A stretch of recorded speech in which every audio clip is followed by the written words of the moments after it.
What's up guys, Frank Mancaluso here from Garageaholic, giving you the best quality content for BMW engine swaps and random projects here on out.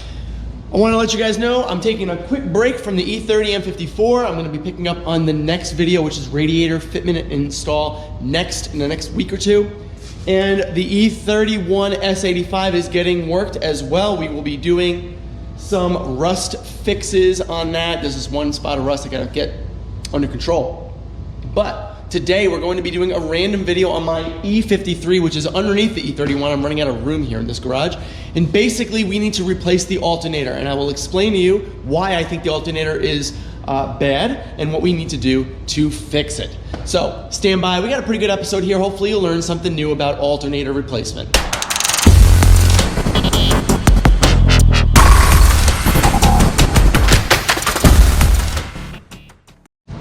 All right, so why do I think that the alternator is bad? Well, two reasons. First, a couple of days ago, I was starting up the car,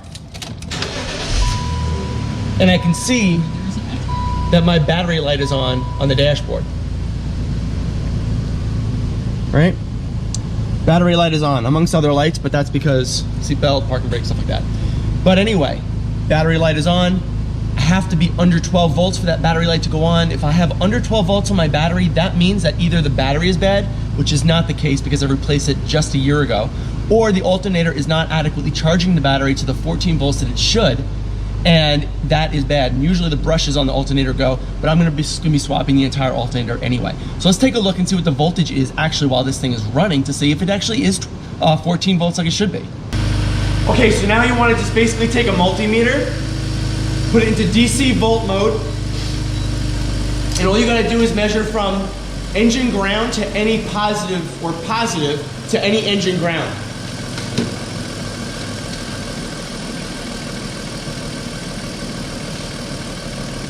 Reading 11.17.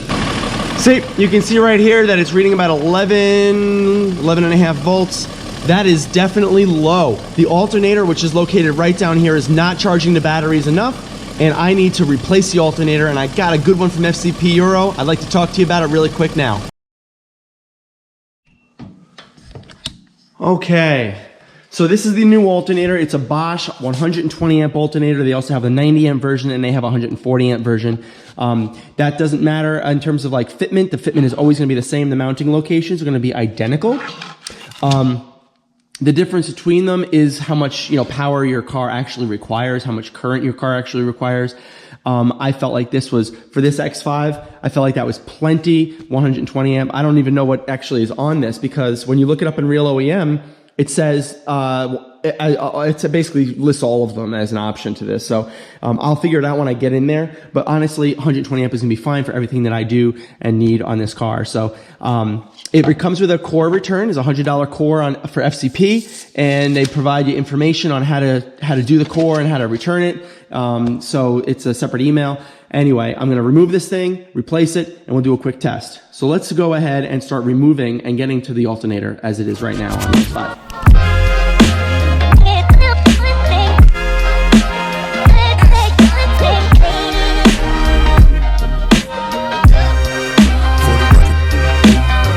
All right, taking a look down at exposing as much of the alternator as I can. I've never replaced this alternator. I've had this car for about 90,000 miles, and and it looks like the alternator is on the fritz. So I've removed the power steering reservoir and some of the cooling tubing as well. And it looks like if I pull things away enough, maybe drain the power steering, I'm not sure if I need to do that yet, I can gain access to the alternator through the two bolts. I can remove the belt, and I should be okay. I'm going to try to work some of that and see if this is accessible without having to drain any fluids, but as worst case scenario, I might have to remove maybe the top power steering line, plug it up, and then reconnect it later. Since the power steering line is self-bleeding, it's pretty easy to do that. Just make sure that I reduce or minimize the amount of fluid that gets expended, and I can always just refill it with more CHF11S. I think that the power steering, if I can remove that or get that out of the way, I'm going to be in good shape to get access to removing the belt and then removing the two bolts that hold the alternator together, not to mention the 2-pin plug that's on the backside that provides status of the alternator charging and capability. All right, so without removing too much stuff, You need a T50 on a 3/8 inch ratchet, and you need to get it inside there in between the belt fins. This is a really as slim as you can get. This is like a Craftsman 3/8 inch ratchet. Once you get it in there, you gotta torque it clockwise to loosen the belt, and then you just slip the belt right over the alternator, and then you're good. So, having said that, it's a lot easier said than done. Let's take a look and see if it can be done as easy as I say. Right, let's get this thing in there.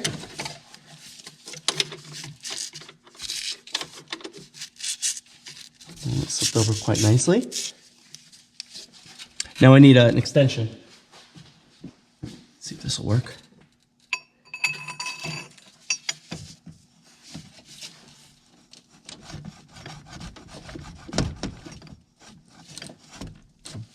Okay, got it. And I should be able to just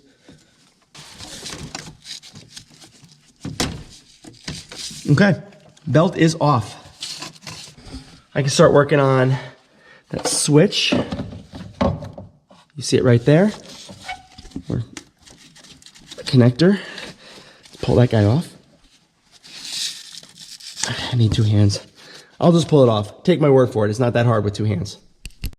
Now at this point, taking a look at the other alternator, the new one, obviously this bolt here is the easy one to access. There's an idler pulley right here, and it just goes in and it threads in there. The more difficult one is probably going to be the one at the bottom, but I still don't think that even still that's going to be very difficult. After those two bolts are removed, you can take the alternator out, and you still have to disconnect the high current wire, obviously. But this connector is gone. And now we have to just do this guy. Actually, let's do this now. To remove the high current wire, I would recommend a 17mm box end ratcheting wrench. Super, super easy. Just put it on here and you just start ratcheting. Just like that. Once you get it loosened up, it basically you can just use your finger. Just spin it off easily.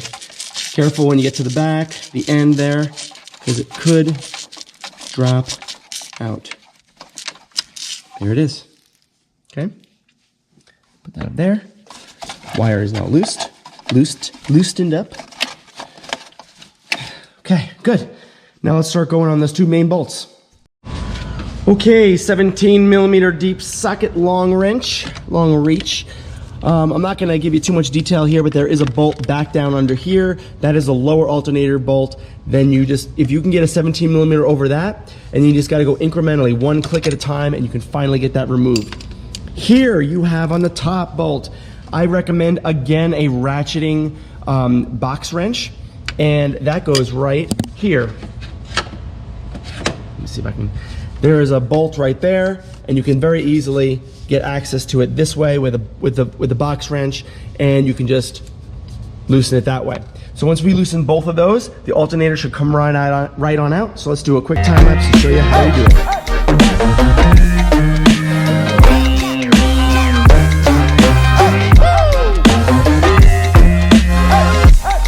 Okay, we got it. Got all the bolts out now. Now it's time to see if we can just lift this puppy out. So let's do that in real time. Watch me fail in real time. Oh, well, maybe not. Maybe there is no failure. Yes, yes. And it's out. And it looks terrible. So there's the bolt for the large gauge wire, and there's the connector for the small gauge diagnostics. And now all we need to do is put the other one in. As they say, installation is reverse of the removal.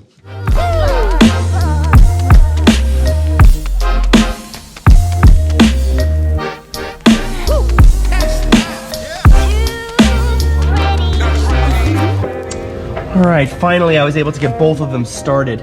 The bottom one was tough because it's a bolt that basically goes through both sides of the alternator. Right here, actually. It basically goes in this way, and it goes through and it threads onto the backside. But this distance here is very, very tight. So once you get this, if you're lucky to get this guy through, it's probably gonna be a little bit angled in a way that prevents you from getting it tapped into there. So, so you just have to be very careful and be very iterative with the process before you screw it in and potentially cross thread this back bolt. The one on the top The one on the top here is very easy. It just goes through and it just threads on there. Okay, both the upper and the lower have been tightened up. This alternator is now in place. I need to get the belt on, I need to get the power line on, and the connector, and everything else from there is just put back together. So let's do that right now.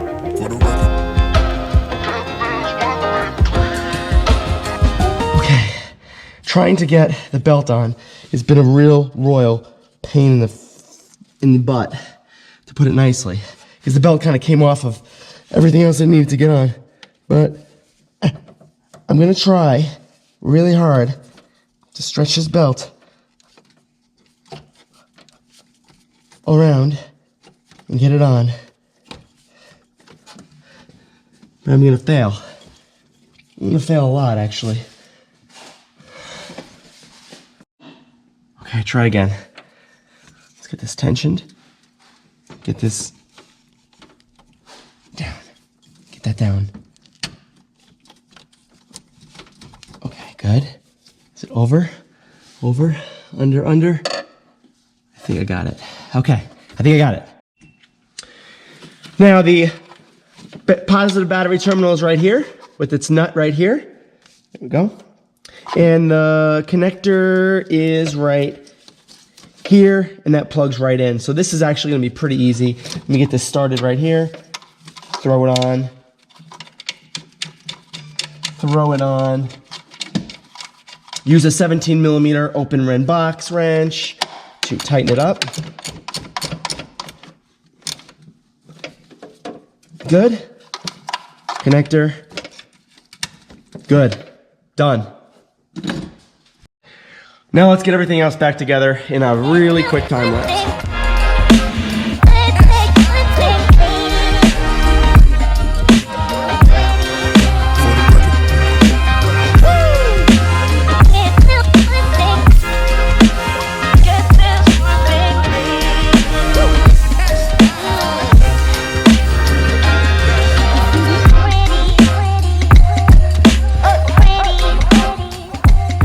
We got it all done. Okay, everything's basically back, reassembled, and now it's time to do the first start.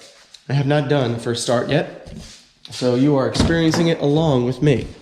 Let's see.